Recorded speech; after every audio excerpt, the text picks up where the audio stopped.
જય સ્વામિનારાયણ વિદ્યાર્થી મિત્રો, આપણે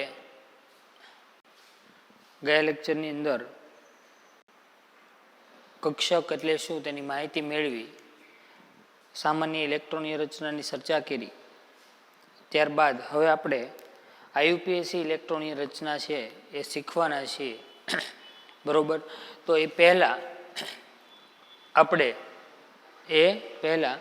આપણે ગયા લેક્ચરમાં જે જોયું તેને જરાક યાદ કરી લઈએ. બરોબર. કક્ષક કોને કહેવાય? સૌથી પહેલા તો એની આપણે વાત કરીએ. કક્ષક તો કે પરમાણુ કેન્દ્રની આસપાસનો ભાઈ એવો વિસ્તાર કે જ્યાં ઇલેક્ટ્રોન પરિભ્રમણ કરે છે તેને આપણે શું કહેતા હતા? કક્ષા. પરમાણુ કેન્દ્રની આજુબાજુનો એવો વિસ્તાર કે જ્યાં ઇલેક્ટ્રોન મળી આવવાની સંભાવના વધારે છે તેને આપણે શું કહેતા હતા? કક્ષક. કક્ષકના મેં તમને ગયા વખતે કેટલા પ્રકાર પાડ્યા હતા? 4. S, P, D અને F. S કક્ષકમાં કેટલા ઇલેક્ટ્રોન હતા? તો કે 2, કારણ કે S કક્ષકનો કોઈ પેટા પ્રકાર નથી. P કક્ષકમાં કેટલા ઇલેક્ટ્રોન હતા? તો કે 6, કારણ કે P કક્ષકના પેટા પ્રકાર કેટલા છે? 3. ત્યારબાદ D કક્ષક, એમાં કેટલા ઇલેક્ટ્રોન સમાતા હતા? તો કે 10, કારણ કે એના 5 પેટા પ્રકાર. અને F કક્ષક છે એના પેટા પ્રકાર કેટલા છે? તો કે ભાઈ F કક્ષકના પેટા પ્રકાર 7, તો તેમાં કેટલા ઇલેક્ટ્રોન સમાય? 14. હવે કક્ષાની અંદર શું આવેલું છે? કક્ષક. મિત્રો અહીંયા ધ્યાન રાખશું, કક્ષા અને કક્ષક. કક્ષાઓને કઈ સંજ્ઞા વડે દર્શાવતા હતા આપણે? K, L, M, N. કક્ષકને કઈ સંજ્ઞા વડે દર્શાવીએ છીએ? S, P, D, F. બરોબર. હવે અહીંયા 1s લખેલું હોય, 2s લખેલું, એ શું બતાવે? આગળનો આંકડો. ધારો કે આમ લખેલું હોય 1s, 2s, 2p, તો 1 ને 2 શું દર્શાવે? કક્ષાનો ક્રમ દર્શાવે. 1 એટલે કઈ થાય કક્ષા? તો કે પહેલી કક્ષા એટલે K, 2 એટલે બીજી કક્ષા L, M એટલે ત્રીજી કક્ષા અને N એટલે ચોથી કક્ષા. બરોબર. અને આપણે આકૃતિ દ્વારા પણ એકવાર ઝડપથી જોઈ લઈએ એટલે આપણને ખબર પડે.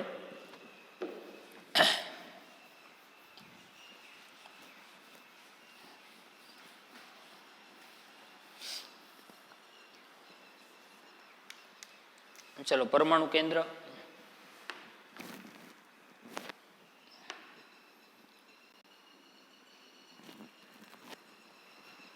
પહેલી કક્ષા, બીજી કક્ષા, ત્રીજી કક્ષા અને ચોથી કક્ષા.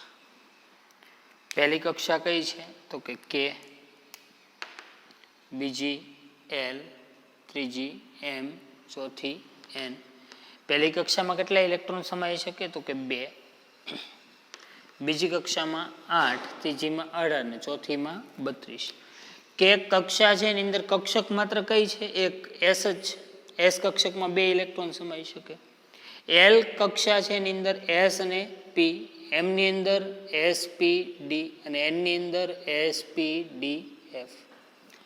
હવે અહીંયા કઈ રીતે આવે છે? આપણે પરમાણુય બંધારણ છે એની અંદર પાછું વિગતે આપણે જોવાનું આવશે, પણ અત્યારે હાલ પૂરતી આપણે એટલું યાદ રાખશું કે પહેલી કક્ષા K, તો એની S કક્ષક એની અંદર આવેલી હોય તેની આગળ શું લખાય? 1s.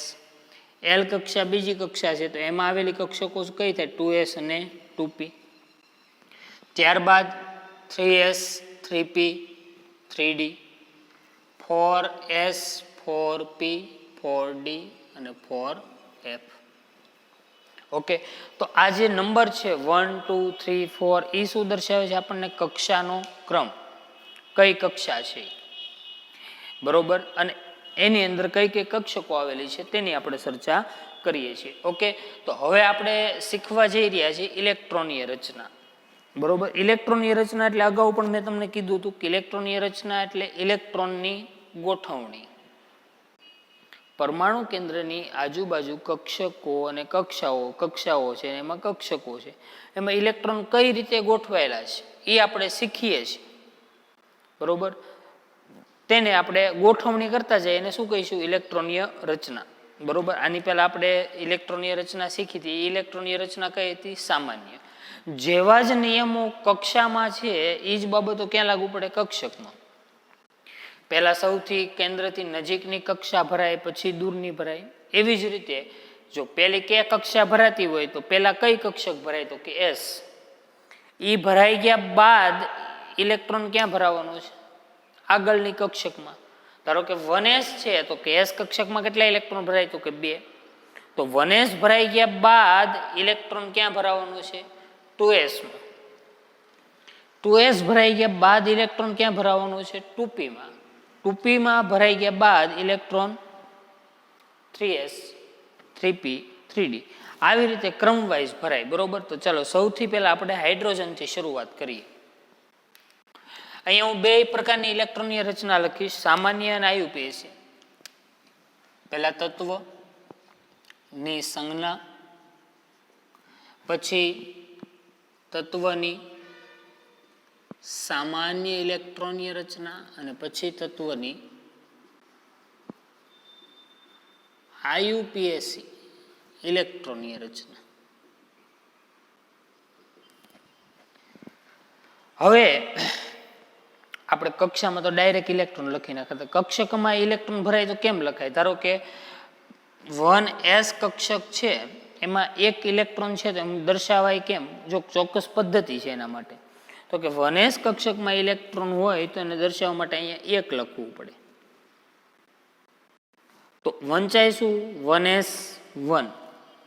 જો s કક્ષકમાં 2 ઇલેક્ટ્રોન હોય તો શું થાય? તો કે 1s, તો અહીંયા કેટલું લખવું પડે? 2. તો એને વંચાય શું? તો કે 1s2. બરોબર. ચલો ત્યારબાદ 1s પછી 2s માં ઇલેક્ટ્રોન આવે. તો કે 2s માં જો 1 ઇલેક્ટ્રોન હોય તો 2s1. જો 2s માં 2 ઇલેક્ટ્રોન હોય તો 2s2. ત્યારબાદ 2p કક્ષક. 2p કક્ષકમાં 1 ઇલેક્ટ્રોન હોય તો 2p1. જો 2 ઇલેક્ટ્રોન હોય તો 2p2. સાંભળજો અહીંયા ખાસ, જો 3 ઇલેક્ટ્રોન હોય તો 2p3. તમને એમ થાય કે સાહેબ કેમ આમ લખ્યું, 2p માં કેમ 3? મેં તમને અગાઉ યાદ કરો, મેં કીધું s કક્ષકમાં વધુમાં વધુ કેટલા ઇલેક્ટ્રોન ભરાય? 2. અને p કક્ષકમાં કેટલા ઇલેક્ટ્રોન ભરાય? 6. એટલે જ્યાં સુધી p કક્ષકમાં 6 ઇલેક્ટ્રોન નહીં ભરાય ત્યાં સુધી એમાં ઇલેક્ટ્રોન ભરાતા રહે. એટલે 2p માં કેટલા ઇલેક્ટ્રોન ભરાના? 3. બરોબર. એટલે શું થયું? 2p3. પછી 2p અહીંયા 4 ઇલેક્ટ્રોન હોય તો શું થાય? 2p4. 5 ઇલેક્ટ્રોન હોય તો 2p5 અને 6 હોય તો 2p6. એટલે વંચાય કેમ ખાસ યાદ રાખજો. 1s1, 1s2, 2s1, 2s2, 2p1, 2p2, 2p3, 2p4, 2p5 અને 2p6. ઓકે. ચલો હવે આપણે આગળ જઈએ તો તત્વોમાં ઇલેક્ટ્રોન ભરાવાનો ક્રમ આપણે દર્શાવતા જઈએ. યાદ રાખજો, પહેલા નીચી ઉર્જાવાળી કક્ષા અને કક્ષકો ભરાય એટલે જેમ કેન્દ્રથી નજીક હશે તેમ એની ઉર્જા કેવી છે? ઓછી. જેમ કેન્દ્રથી દૂર જતા જાઓ તો એની ઉર્જામાં શું થતું જાય? વધારો. બરોબર. એના માટે આપણે બોહરનો પરમાણ્વીય નમૂનો ને ભણવાનું આવશે ત્યારે આપણે વિગતે, પણ અત્યારે હાલ પૂરતી આપણે ઇલેક્ટ્રોન ભરાવાનો ક્રમ કેવી રીતે, પહેલા કે ભરાતી, પછી કઈ ભરાતી? એલ, પછી કઈ? એમ, અને પછી એન. એવી રીતે અહીંયા ઇલેક્ટ્રોન ભરાવાનો ક્રમ શું છે? 1s પછી 2s પછી 2p પછી 3s 3p 3d. એવી રીતે. બરોબર. ચલો અહીંયા જોઈએ. ચલો સૌથી પહેલા આપણે હાઇડ્રોજનથી શરૂઆત કરીએ. હાઇડ્રોજન તત્વ છે એની સામાન્ય ઇલેક્ટ્રોનની રચના શું થાય? તો કે એક પહેલી કક્ષા કે છે એટલે આપણે અહીં કક્ષા દર્શાવી દઈએ એટલે આપણે સારી રીતે સમજી શકીએ. ચાલો કે એલ એમ અને એન. ચલો તો હાઇડ્રોજનનો પરમાણુ ક્રમાંક 1 છે એટલે 1 પ્રોટોન ને 1 ઇલેક્ટ્રોન કઈ કક્ષામાં ભરાશે? તો કે કક્ષામાં કક્ષક કઈ આવેલી છે? તો કે 1s. બરોબર. તો 1s ની અંદર 1 ઇલેક્ટ્રોન ભરાશે તો તેની ઇલેક્ટ્રોનની રચના શું થઈ? 1s તો લખ્યું, પછી 1 ઇલેક્ટ્રોન હોય અહીંયા ઉપર જમણી બાજુ ઉપર લખવાનો રહે આમ 1. એટલે શું થયું? 1s1. 1s1. ઓકે. ચલો ત્યારબાદ હાઇડ્રોજન પછી હિલિયમ. હિલિયમનો પરમાણુ ક્રમાંક કેટલો છે? 2. એમાં કેટલા ઇલેક્ટ્રોન આવેલા છે? 2. પ્રોટોન 2. તો ક્યાં ભરાશે? કે કક્ષામાં, કારણ કે કે કક્ષાની કેપેસિટી કેટલાની છે? 2. એટલે બીજો ઇલેક્ટ્રોન પણ ક્યાં ભરાણો? કે કક્ષામાં ભરાણો. હવે અહીંયા શું થાય? હાઇડ્રોજન પછી હિલિયમમાં હજી એસ કક્ષક છે ને એની અંદર એક ઇલેક્ટ્રોન ભરી શકાય, એટલે બીજો ઇલેક્ટ્રોન પણ એસ કક્ષકમાં જાય, એટલે હિલિયમ માટે શું ઇલેક્ટ્રોનની રચના થાય? 1s1 હતું તો અહીંયા શું થઈ ગયું? 1s2. ફરીથી બોલજો, બરોબર? જાતે 2-3 વાર તમે પ્રેક્ટિસ કરશો એટલે આવડશે. 1s1 1s1 1s2, બરોબર? તો હાઇડ્રોજનની ઇલેક્ટ્રોનની રચના આયુપીએસી શું છે? 1 પછી s1. હિલિયમની 1s2. ઓકે, હિલિયમ પછી આપણે ક્યાં જઈએ છીએ? તો કે લિથિયમ તરફ. લિથિયમનો પરમાણુ ક્રમાંક કેટલો છે? 3. તો પ્રોટોન 3 ને ઇલેક્ટ્રોન 3. તો પહેલી કક્ષામાં કેટલા ઇલેક્ટ્રોન ભરાતા હતા? 2. તો એક ઇલેક્ટ્રોન વધ્યો ક્યાં ગયો? બીજી કક્ષામાં. એટલા માટે આપણે એની ઇલેક્ટ્રોનની રચના શું લખતા હતા? 2 1 2 1 એવું બોલીએ ને સામાન્ય ઇલેક્ટ્રોનની રચના 2 1. ચલો હવે અહીંયા કક્ષા અહીંયા શું થાય છે ભાઈ? કક્ષકની અંદર શું થશે એની ચર્ચા કરીએ. ચલો પહેલા તો 2 ઇલેક્ટ્રોન ક્યાં ભરાશે? 1s માં, બરોબર? એટલે શું થયું? તો કે 1s2. હજી એક ઇલેક્ટ્રોન વધ્યો હતો. મેં કીધું 1s ભરાઈ ગયા બાદ ઇલેક્ટ્રોન ક્યાં ભરાવાનો છે? 2s માં. તો શું થયું? 1s2 2s1 1s2 2s1, બરોબર? 3 ઇલેક્ટ્રોન આવી ગયા. અહીંયા જે આંકડો છે 2 વત્તા 1 એટલે કેટલા થયા? 3. વંચાય શું? 1s2 2s1. ઓકે, કોઈ પણ નવી બાબત આપણે શીખતા હોય તો એને વારંવાર આપણે રિપીટેશન કરવું પડે તો આપણને પ્રોપરલી આવડે, બરોબર? એટલે આ લેક્ચર તમારે 2 થી 3 વાર, બરોબર, એને જોવો પહેલા અને પછી એમાંથી જાતે લખવાનો પ્રયત્ન કરવો ઇલેક્ટ્રોનની રચના, બરોબર? ઓકે, સારું. ચાલો હવે આપણે આગળ વધીએ. લિથિયમ પછી ક્યાં તરફ જઈએ છીએ? બેરિલિયમ. બેરિલિયમનો પરમાણુ ક્રમાંક 4. તો એમાં 4 પ્રોટોન અને 4 શું છે? ઇલેક્ટ્રોન. ચલો પહેલી કક્ષામાં કેટલા ઇલેક્ટ્રોન ભરાવાના છે? 2. તો વધ્યા કેટલા? 2, બરોબર? તો શું થયું? તો કે શું થયું? અહીંયા જો શું થઈ ઇલેક્ટ્રોનની રચના? 2 2 2 2. ઓકે, ચલો ત્યારબાદ આપણે આગળ વધીએ. તો હવે કક્ષકની અંદર કઈ રીતે ઇલેક્ટ્રોન ભરાવાના છે? તો અહીંયા જો પહેલા તો 2 ઇલેક્ટ્રોન 1s માં ભરાશે, તો કે આ 1s2. હજી જો 2s ની અંદર મેં કીધું એસ કક્ષકમાં કેટલા ઇલેક્ટ્રોન ભરાય? 2. હજી એક ઇલેક્ટ્રોન ભરાયેલો છે, એક ખાલી છે, એટલે શું થાય તેની ઇલેક્ટ્રોનની રચના? 1s2 2s2. હવે 2s ભરાઈ ગઈ. હવે 2s ભરાઈ જાય તો હવે ઇલેક્ટ્રોન ક્યાં જવાના છે? 2s ભરાઈ ગયા બાદ 2p માં. ઓકે, તો બેરિલિયમની ઇલેક્ટ્રોનની રચના 1s2 2s2, હાઇડ્રોજનની 1s1, હિલિયમની 1s2, લિથિયમની 1s2 2s1 અને બેરિલિયમની 1s2 2s2. ઓકે, ચલો ત્યારબાદ બોરોન પરમાણુ ક્રમાંક કેટલો છે ભાઈ? તો કે 5.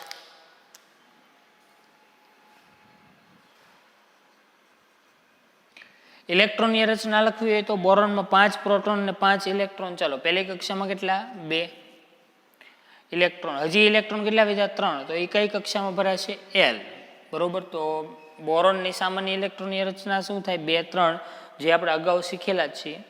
ઓકે, સેમ પરિસ્થિતિ. હવે અહીંયા બોરોનમાં 5 ઇલેક્ટ્રોન છે તો 1s માં કેટલા ઇલેક્ટ્રોન ભરાણા? 2. 2s માં કેટલા ભરાણા? 2. 4 ગયા. વધ્યા કેટલા? 1. તો એ ક્યાં જવાનું છે? 2p માં જવાનું છે, બરોબર? તો બોરોનની ઇલેક્ટ્રોનની રચના શું થાય? તો કે 1s2 2s2 2p1 2p1. Okay, હવે 2p માં કેટલે સુધી ઇલેક્ટ્રોન ભરાશે? જ્યાં સુધી 2p કક્ષકમાં 6 ઇલેક્ટ્રોન ન ભરાય, બરોબર, ત્યાં સુધી આગળની કક્ષક એટલે કે 3s માં ઇલેક્ટ્રોન ભરાવાના નથી. 3s માં ઇલેક્ટ્રોન ભરાવાના નથી, બરોબર? આ બાબત આપણે ખાસ યાદ રાખશું. ચલો બોરોન પછી કાર્બન. કાર્બનનો પરમાણુ ક્રમાંક કેટલો? 6, બરોબર? 6 પ્રોટોન 6 ઇલેક્ટ્રોન. પહેલી કક્ષામાં 2 અને બીજી કક્ષામાં કેટલા આવશે? 4. એટલે શું થાય તેની સામાન્ય ઇલેક્ટ્રોનની રચના? 2 4. ચલો એની ઇલેક્ટ્રોનની રચના શું થાય આયુપીએસી?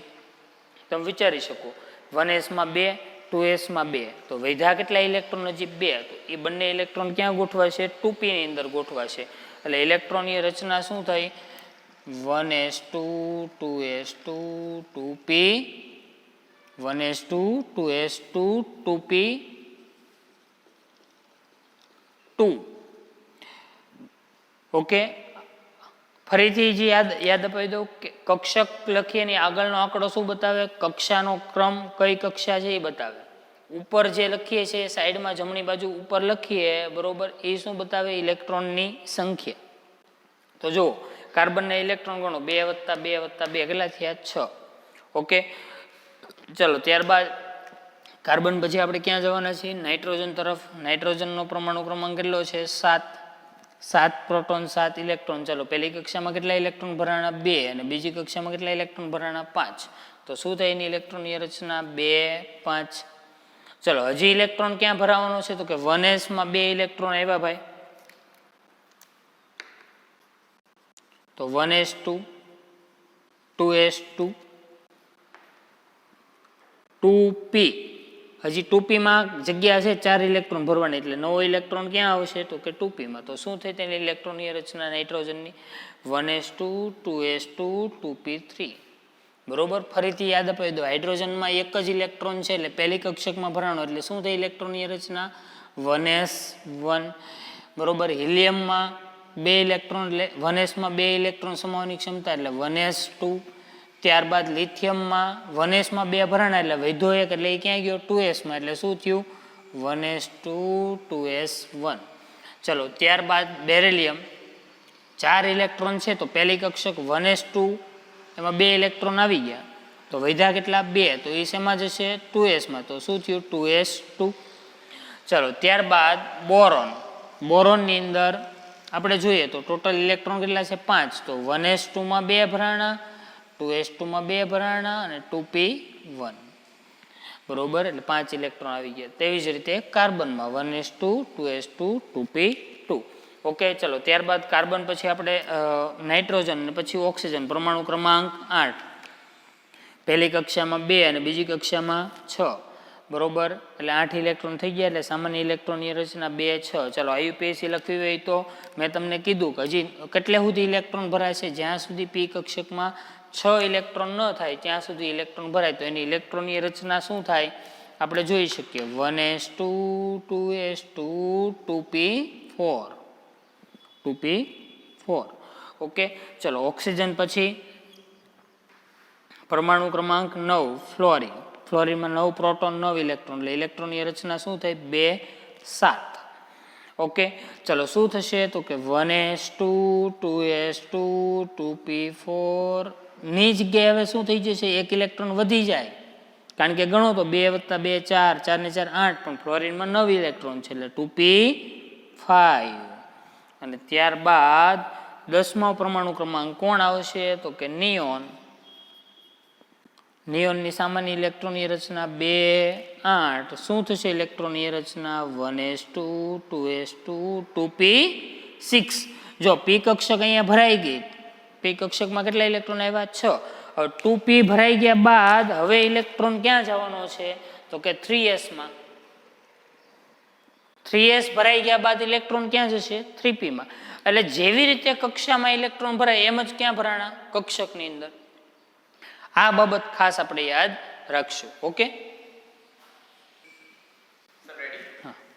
ઓકે, ચલો હવે અહીંયા આપણે 1 થી 10 તત્વોની ઇલેક્ટ્રોનની રચના જોઈએ. જો તમારે આ ઇલેક્ટ્રોનની રચના જોઈએ ને તો તમારું કેમિસ્ટ્રીનું એટલે કે રસાયણશાસ્ત્રનું પાઠ્યપુસ્તક છે ને, પહેલા સેમેસ્ટરનું પ્રથમ સત્રનું, એમાં તમને તત્વોનું વર્ગીકરણ ચેપ્ટર છે, એની અંદર પણ આપણે આનો ઉલ્લેખ આવશે. અને પરમાણ્વીય બંધારણ ચેપ્ટરના એન્ડમાં બરોબર તમને ઇલેક્ટ્રોનની રચના વિશે માહિતી આપેલી છે. અને જો તમારે લખેલી સંપૂર્ણ જોઈતી હોય તો તમને ઇલેક્ટ્રોનની રચના છે ટેક્સ્ટબુકના એન્ડમાં તમને જોવા મળશે. બરોબર, જો કે આપણે શીખીએ જ છીએ જે આગળ. ચાલો પરમાણુ ક્રમાંક 11માં નંબરનું તત્વ કયું, તો કે સોડિયમ. હવે આપણને ખબર પડી જાય તરત કે સોડિયમ, તો સોડિયમમાં 11 પ્રોટોન 11 ઇલેક્ટ્રોન. તો પહેલી કક્ષામાં ઇલેક્ટ્રોન 2, બીજી કક્ષામાં 8 અને ત્રીજી કક્ષામાં 1. બરોબર, તો સામાન્ય ઇલેક્ટ્રોનની રચના શું હતી, 2 8 1. ચલો IUPAC શું થાય, તો કે ટોટલ 11 ઇલેક્ટ્રોન મારે સમાવવાના છે. તમને ખબર છે 1s2 આવશે, તો કે હા 1s2 2s2 2p6. કેટલા ઇલેક્ટ્રોન થયા, 10. આ કોની ઇલેક્ટ્રોનની રચના છે, નિયોનની. હવે 2p ભરાઈ ગયા બાદ હવે ઇલેક્ટ્રોન ક્યાં ભરાવાનું છે 3s માં, તો એની ઇલેક્ટ્રોનની રચના શું થાય તો કે 3s1. બરોબર. અહીંયા તમે જુઓ આ કઈ કક્ષા છે કે, આ કઈ કક્ષા છે l અને આ કઈ કક્ષા છે m. તો અહીંયા 1s કઈ કક્ષામાં આવેલું છે તો કે k, 2s અને 2p કઈ કક્ષામાં આવેલું છે તો કે l, અને 3s ક્યાં આવેલું છે કે m. બરોબર. એટલે કક્ષા અને કક્ષક એને સારી રીતે આપણે સમજી લઈએ તો આપણને કઈ મૂંઝવણ થાય નહીં. ચલો હવે મેગ્નેશિયમનો પરમાણુ ક્રમાંક કેટલો છે 12.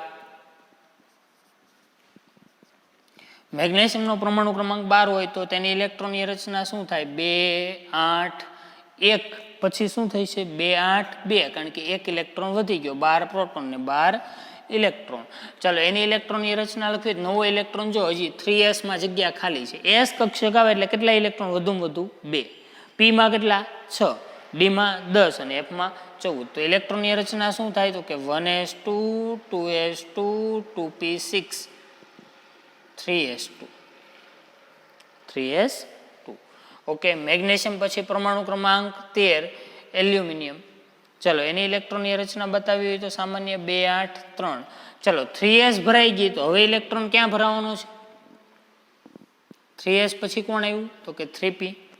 તો એની ઇલેક્ટ્રોનની રચના શું થાય તો કે આપણે જોઈએ 1s2 2s2 2p6 3s2 3p1. અને હવે p કક્ષકમાં ઇલેક્ટ્રોન આવી ગયો કારણ કે આગળની કક્ષકો ભરાઈ ગઈ. ચલો એલ્યુમિનિયમ પછી 14મા નંબરનું તત્વ કયું તો કે સિલિકોન. સામાન્ય ઇલેક્ટ્રોનની રચના શું છે તો કે 2 8 4. ચલો આપણે દર્શાવીએ તો ઇલેક્ટ્રોનની રચના તો કે 1s2 2s2 2p6 3s2 3p2. p કક્ષકમાં કેટલા સુધી ભરાય છે 6.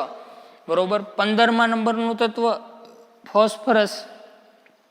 ઇલેક્ટ્રોનની રચના 2 8 5. ચલો દર્શાવી હોય તો ઇલેક્ટ્રોનની રચના IUPAC તો કે 1s2 2s2 2p6 3s2 3p3. બરોબર.